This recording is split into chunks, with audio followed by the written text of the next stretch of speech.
हे mister नुमालिम रक्से Bismil ड्रामे की story आगे बढ़ नहीं रही, ड्रामा दिन ब दिन बोर होता जा रहा है, तो फिर आपका ध्यान कुछ ऐसी चीज़ों पर भी पड़ना शुरू हो जाता है जिनको नॉर्मली आप इग्नोर कर देते हो, जिनको नॉर्मली आप इतनी ज़्यादा टेंशन नहीं लेते कि यार ये क्या हो रहा है। लेकिन आज जब मैंने कुछ ऐसी चीज़ों पर गौर किया एज अ व्यूवर तो मैं बड़ा हैरान हुआ कि यार ये बातें तो इस ड्रामे के अंदर एक बहुत ही अजीब पैटर्न के साथ दिखाई जा रही हैं जिसकी कोई सेंस नहीं बनती। तो भैया वो कौन सी ऐसी बातें जो कि मैंने नोट की, खासतौर पे लेटेस्ट एपिसोड में आज की स्टूडियो में आप लोगों को बताने वाला हूँ। साथ में आपको ये भी बताऊंगा कि नेक्स्ट एपिसोड में एक्सपेक्टेडली आपको कौन कौन से इंटरेस्टिंग सीन्स देखने को मिलेंगे। फिर जो नए लोग आए हैं मेरे चैनल पर, जल्दी से दबा दें सब्सक्राइब का बटन, पुराने लोग जल्दी से कर दें मुझे इंस्टाग्राम पर फॉलो, यहाँ @नुमालिम, क्योंकि आपके सभी क्वेश्चन के आंसर मैं वहां पर करने वाला हूं। वीडियो कर दे जल्दी से लाइक ताकि हम स्टार्ट कर सकें बहुत ही सुपर डुपर रिव्यू। तो चले आगे बढ़ते हैं।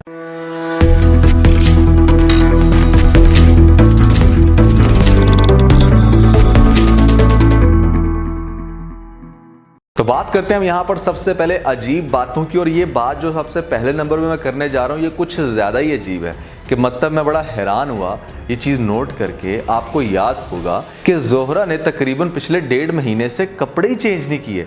यहाँ पर जो इसने काला सूट पहन रखा है, आपको बहुत अच्छे से याद होगा कि एपिसोड 20 में जब ये रेडी हुई थी और एपिसोड 20 आज से तकरीबन 1 महीना पहले लॉन्च हुई थी, उस एपिसोड में आपको दिखाया गया था जहाँ पर ये बड़ा प्यारा सा रेडी हुई थी, साथ में इसने पहना था वो हार, और फिर इसके घर की नौकरानियों ने आके इसको बताया कि इसको ये घर छोड़ के जाना होगा। अब गुस्से में इसने अपना वो जेवर उठा के मारा, लेकिन इसका वो ड्रेस काला था और साथ में इसने अपना दुपट्टा लेके वहाँ से चलो निकल गई होगी। फिर ये दर बदर की ठोकरें खाते इधर उधर फिर रही थी तो अचानक से इसका हो जाता है एक्सीडेंट, रोड के ऊपर गिरती है बड़ा बुरा, और इसको फिर वो जो फैज़ी है वो उठा के अपने घर ले आता है।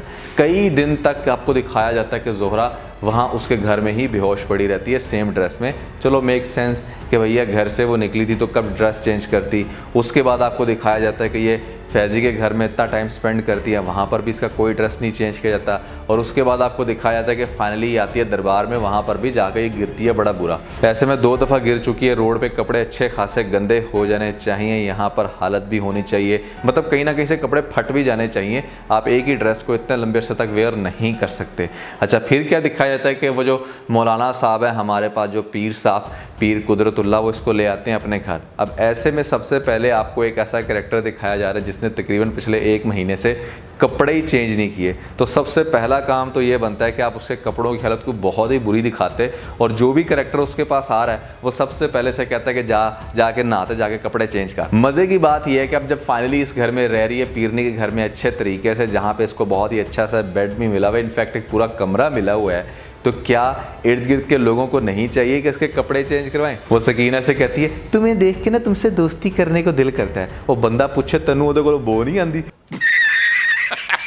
नहीं तेरा दिल नहीं करता कि तू कहे कि जाके नहा पहला अपने कपड़े चेंज कर, या कोई भी तुम्हारे पास पुराना कपड़ा पड़ा वही दे दे। एटलीस्ट इस करैक्टर को इतने लंबे अरसे तक एक ही ड्रेस में नहीं रहना चाहिए, और ये इसने वही ड्रेस पहन रखा है। इस बात को मैं आपको यहाँ से श्योरिटी से कह सकता हूँ कि ये कोई दूसरा काला ड्रेस नहीं है।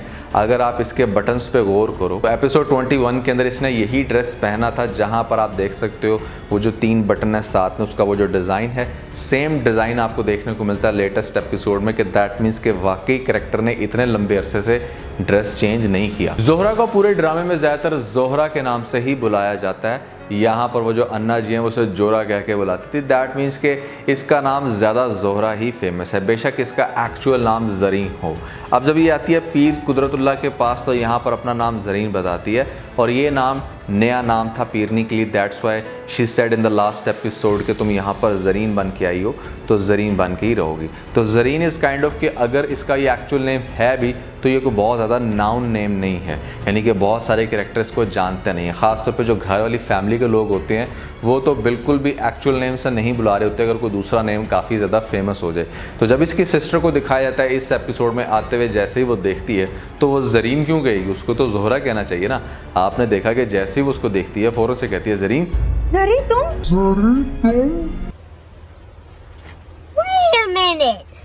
Who are you? इस ड्रामे के अंदर यहाँ पर जो लैला मैडम का मेकअप दिखाया जाता है वो बहुत ही ज़्यादा पथाटिक, और एक ऐसी लुक एंड फील उसकी आती है जिसको मैं कहूँगा घूस, मतलब देख के दिल ख़राब होना। और इंटरेस्टिंग बात यह है कि जो मैडम है इसने फिल्म इंडस्ट्री के अंदर रियल में वाकई बहुत काम कर रखा है, तो ऐसे में अगर उसको मेकअप की इतनी सेंस नहीं है तो भैया इतनी बड़ी प्रोडक्शन है, इतने सारे सीनियर लोग साथ में काम कर रहे हैं, क्या कोई भी समझाने वाला नहीं था कि बीबी तेरा मेकअप अच्छा नहीं लग रहा। और सबसे हैरान करने वाली बात यह है कि इसकी एक्टिंग इंतहाई पैथेटिक है, जो कि देख के आपको लगता है कि यार जैसे कोई एक नया कोई एक्टर नहीं बना होता। और अगर आप इसकी पास्ट का रिकॉर्ड देखें तो ये एक अच्छी खासी फिल्मों के अंदर एक्टिंग करने वाली औरत है, और इस ड्रामे के अंदर पता नहीं से क्या हो गया। इतने सारे टेक्स इसने लिए हैं, खास तौर पे वो जो जेल वाला सीन था, मैं हैरान हो रहा था कि 3-4 जगहों से आपको इंटरप्शन दिखाई जाती है। इवन कि एडिटिंग में भी उसकी इंटरप्शन को वो कवर नहीं कर सके। It's a huge direction mistake, it's a huge makeup artist mistake, जो कि मेरे ख्याल से इस लेवल के ड्रामे के अंदर नहीं होनी चाहिए। Now coming back to the more interesting points कि आपको नेक्स्ट एपिसोड के अंदर ऐसा क्या दिखाया जाएगा कि ड्रामे का इंटरेस्ट थोड़ा सा दोबाला होने वाला है। जैसे कि मैंने आपको पहले कहा था कि पीर कुदरतुल्लाह के लिए तो भैया ये लड़की बहुत ही नेक परहेजगार है। इसको इस बात से फ़र्क नहीं पड़ता कि इसका क्या बैकग्राउंड है, या वो इसको सर्च नहीं करेगा, क्योंकि इसे बड़े पीर साहब ने कहा है कि भैया यहाँ पर ऐसे में तुम्हें इसका ख्याल रखना है। अब वही होगा जो मैं आपको पहले बता चुका हूँ कि यहाँ पर ये जो एक नया कैरेक्टर दिखाया गया आपको, ये जो कैरेक्टर जिसको एक तो मुझे इस बात की समझ नहीं आती कि वो जो बड़े पीर साहब हैं वो इसको अगर छोड़ के गए हैं तो यहाँ से वो ले गए हैं ईसा को, तो इसकी क्या लॉजिक है बीच में कि मतलब वो ईसा को ले गए हैं और अपने इस बेटे को या मुंह बोले बेटे को इनके पास छोड़ गए हैं। ये इन्होंने बच्चे आपस में स्वैप क्यों किए हैं, ये एक बड़ी अजीब सी बात है। खैर वो इसको तो छोड़ गए। यहाँ पर अब पीर कुदरतुल्लाह ये नोट करेगा कि हाँ भैया मेरे घर में तो एक ऐसी लड़की जो कि बड़ी नेक परहेजगार और ये लड़का भी बहुत ही अच्छा है, तो क्यों ना इन दोनों की आपस में शादी करवा दी जाए।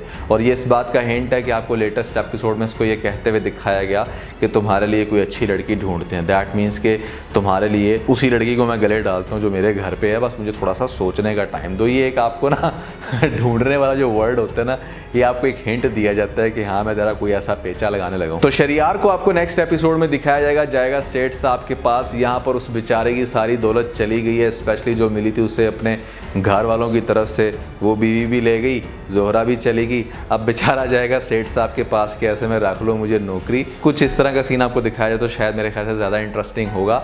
लेकिन सेठ साहब कहेंगे कि ठीक है तुम ले आओ जोहरा को मेरे पास, तो मैं तुम्हें तुम्हारी मुंह बोली डेजिग्नेशन पे अपनी कंपनी में रख लेता हूँ। लेकिन अब बेचारे के पास तो जोहरा भी नहीं है, ना ऐसे में करने को कोई डील, तो क्या करेगा। बहुत ही बुरी इसकी भी आपको कंडीशन दिखाई जाएगी नेक्स्ट एपिसोड में। और मेरे ख्याल से इससे ऑनवर्ड अब शरियार का कोई भी खास इम्पैक्ट इस ड्रामे में नहीं है। ड्रामे की नेक्स्ट एपिसोड में आपको ये इंटरेस्टिंग सीन दिखाया जाएगा जहां पर अब इसको फाइनली तलाश करते हुए दिखाया जा रहा है। मूसा डिफरेंट हॉस्पिटल्स में जा रहा है जाके जोहरा को देखने की, कि मतलब कहीं पर एक्सीडेंट हो के बेचारी कहीं एडमिट हुई हुई है या मुर्दा खानों में देख रहा है। अब इसी सिनेरियो में इसकी मुलाकात हो जाएगी सितारा के बाप के साथ, और सितारा का बाप फिर इसको बताएगा कि इस टाइम सितारा की बहुत ही बुरी कंडीशन है। और ऑब्वियसली वो बेचारी भी ऐसा सदमा लगा के बैठी कि उसे एक दफ़ा सिर्फ कहा था कि हाँ भी तेरी इंगेजमेंट करवा रहे हैं मूसा के साथ, और वो इंगेजमेंट ऐसी टूटी कि उस बेचारी को रोग ही लग गया, उसको इश्क हो गया। जबकि ये भी बात रियलिटी से मैच नहीं करती। ऐसा नहीं हो सकता कि किसी की सिर्फ इंगेजमेंट टूटे और वो कहे कि बाजी मुझे तो उससे प्यार हो गया था, या मेरा तो उसके साथ ऐसा नाम जुड़ गया कि अब वो ख़त्म हो गया तो मैं ही ख़त्म हो। वो बेचारी हॉस्पिटल में पहुंच गई है, और उसका कनेक्शन भी मेरे ख्याल से मूसा की वजह से ही दिखाया जाएगा कि उसने अपने आप को रोग लगा दिया। तो ये भी एक बहुत ही अजीब बात है। खैर ओवरऑल ड्रामा बड़ा अच्छा था, लेकिन पता नहीं क्यों पिछली 3-4 एपिसोड से अजीब ही ड्रामे की टोन बन गई है। कुछ भी समझ में नहीं आ रहा है कि क्या दिखाया जा रहा है, क्यों दिखाया जा रहा है। ड्रामे की लेटेस्ट एपिसोड भी इंतहा की बोरिंग थी।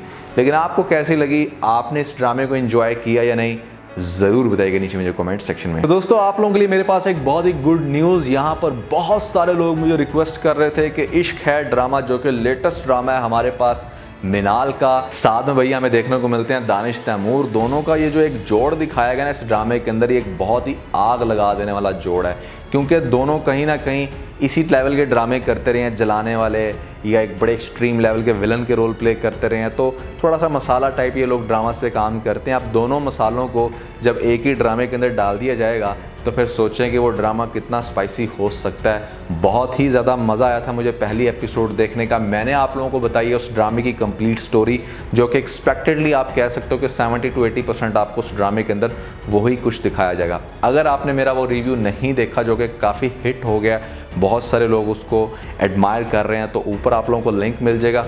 जल्दी से लिंक पे क्लिक करके वीडियो देख के अपना फीडबैक मुझे जरूर दीजिएगा। तो आज के लिए बस इतना ही। अगर आपको स्टूडियो के अंदर कोई एक पॉइंट बेच लगा तो आप वीडियो को लाइक जरूर कीजिएगा और अपने दोस्तों के साथ ज़्यादा से ज़्यादा वीडियो को शेयर करने की कोशिश करें, स्पेशली उन दोस्तों के साथ जो पाकिस्तानी ड्रामास के बहुत बड़े फैन हैं। वीडियो अच्छी लगे तो सब्सक्राइब के बटन के ऊपर ज़रूर क्लिक कीजिएगा और कमेंट सेक्शन में मुझे अपना फीडबैक देना मत भूलिएगा। और ये सारे काम करने के बाद आप बेल आइकन को जरूर प्रेस कर लीजिएगा ताकि लेटेस्ट अपडेट आपको सबसे पहले मिल सकें। इसके साथ ही अपना बहुत सारा ख्याल रखें। Stay motivated and God bless you.